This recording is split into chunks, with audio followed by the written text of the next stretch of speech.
Labāk vienreiz redzēt nekā 10 reizes dzirdēt. Vai zināji, ka Valmiera šobrīd ir viena no pirmās vietas ieguvējām pašvaldībām, kur ir visstraujākais renovāto māju skaits?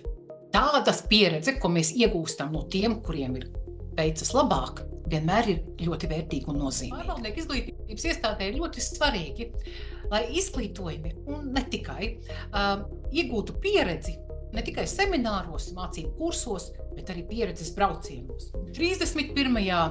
maijā dodamies uz Valmieru. Vienas dienas garumā uzzināsim daudz interesanta par to, kā pārvalda mājas Valmierā un kā renovē vai atjauno mājas Valmierā.